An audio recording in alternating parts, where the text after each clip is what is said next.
My name is Tatum Belleville, and my title is called The Ties That Bind Rhetoric and Value Systems. Why does the acknowledgement of value systems matter in the progression of rhetoric and composition? When it comes to rhetoric and composition, there has been one central element that has been talked about in parts, but not as a whole: how an individual's value system impacts their composition. Concepts like truth, purpose, and equality are all attributes of a value system, and how that value system appears in discourse is not always apparent on the surface. It is important to consider these value systems when composing pieces for local and global audiences, because value systems are different in each unique culture. To help narrow the focus, this discussion will center around Western values and how those values appear in 21st century methodologies. In the spirit of renewal and transformation, there is one ancient writer that I would like to discuss in the pursuit of value systems in rhetoric: Aristotle. The foundations that Aristotle lays in on rhetoric establishes the elements of language that we have come to see today, namely the elements of logos, ethos, and pathos. Rhetoric, for the most part, has functioned in the area of logos for most of its time, as logos is the practical application of wisdom and intelligence. But what about ethos and pathos? Aristotle asserts that in order to fully balance rhetoric, there needs to be harmony between logos and pathos. When considering the elements of pathos in 21st century discussions, there can be seen an increasing trend for individual voices to be heard. This demand is centered around the desire for the oppressed to lift the chains and be seen as equals in the civic and political realms. As such, the topic of choice and individual agency has become a predominant concern at nearly every level of society. Because of this concern, it is my belief that the topic of morality and value systems in rhetoric must be brought back to the foreground of discussion. John Stone, an associate professor of speech communication at the Pennsylvania State University, mentions in his analysis of Aristotle's treatise that, quote, "The political life of human community is the agency by which individual moral visions are tested, clarified, modified, and shared, giving rise to the particular moral truths that serve to ground individual conduct and social policy, and thus that serve to guide the development of individual character and community life." End quote. This statement brings to light that when it comes to how people interact with their communities, their judgments and actions are based on predetermined moral values and traits. These values are intertwined with the functions of discourse, particularly when it comes to how the application of practical wisdom is conducted.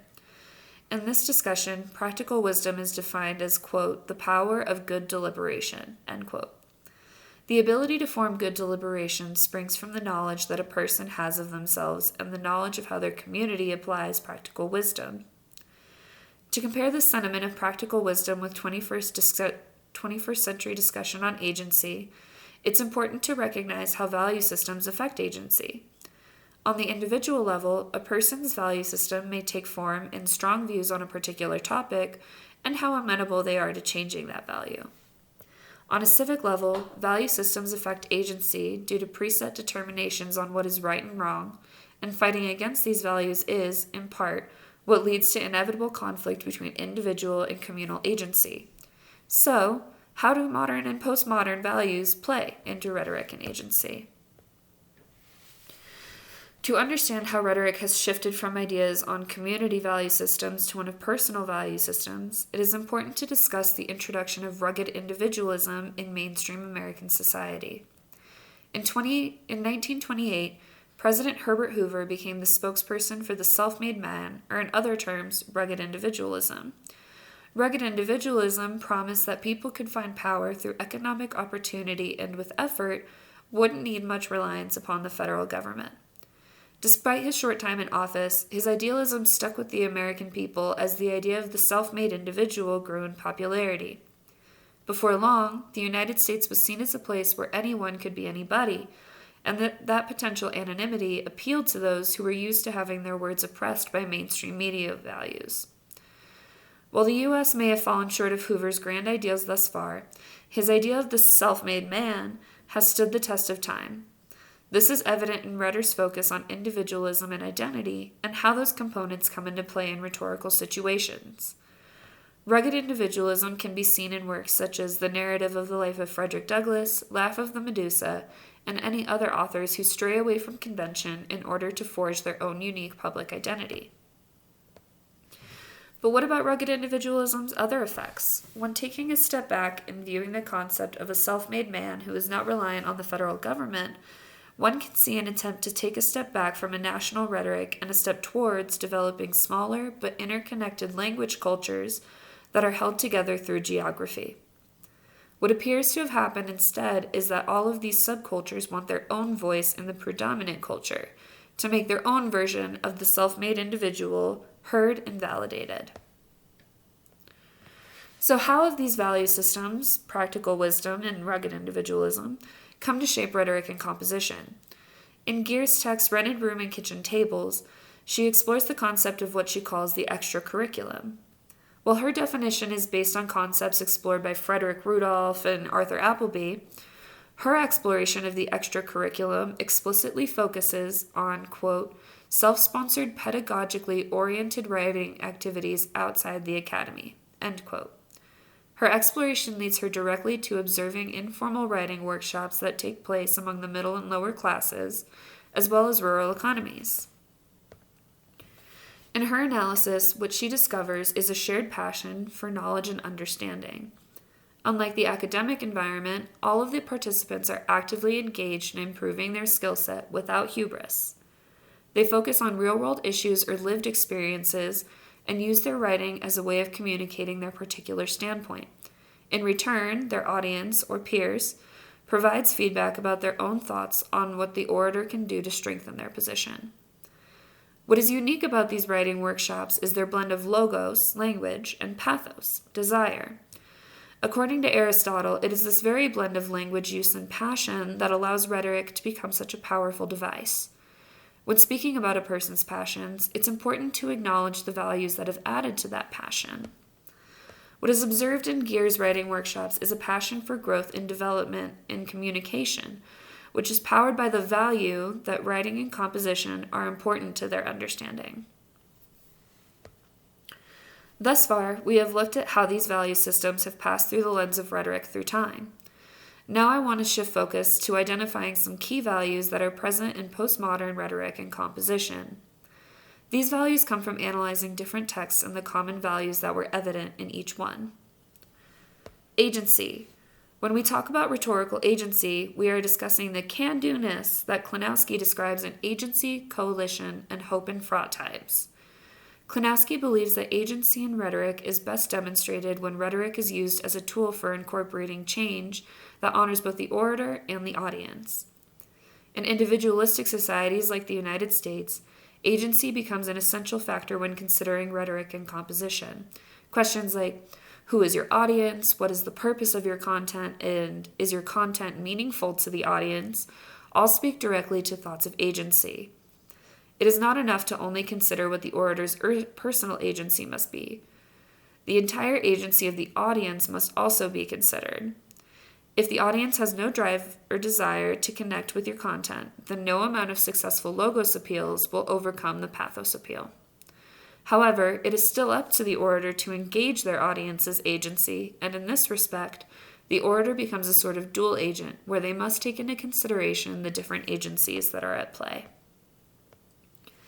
Lived experience. It is not enough in rhetoric to simply define or explain what is intangible. Current expectations on proof and how this proof solidifies rhetoric is evident when it comes to societal values. In the 21st century, this proof has manifested through the lived experiences of people. Storytelling and personal narratives have once more come to dominate discussions of topics such as choice, political alignments, cultural alignments, and personal agency. To talk of a person's lived experience is to talk of what they know of as fact, that is, the perceptions they hold in accordance with the life they have lived thus far. The importance of lived experience comes into play when considering individuals who may not have deep-seated beliefs in science, religion, or any defined system.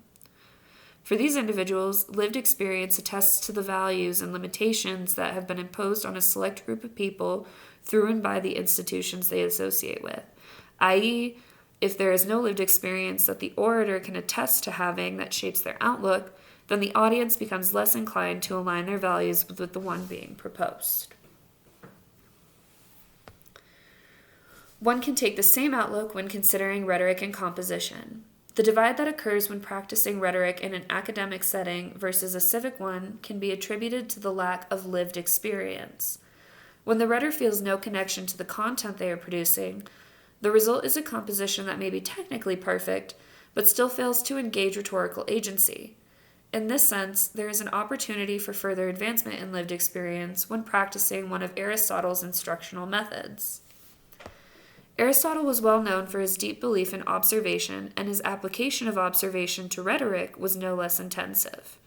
When teaching his students how to write composition, one of his main methodologies was to analyze civic discourse as an observer, not a participant. He would encourage them to go to civic spaces, libraries, clubs, sports fields, and observe the natural communication taking place around them.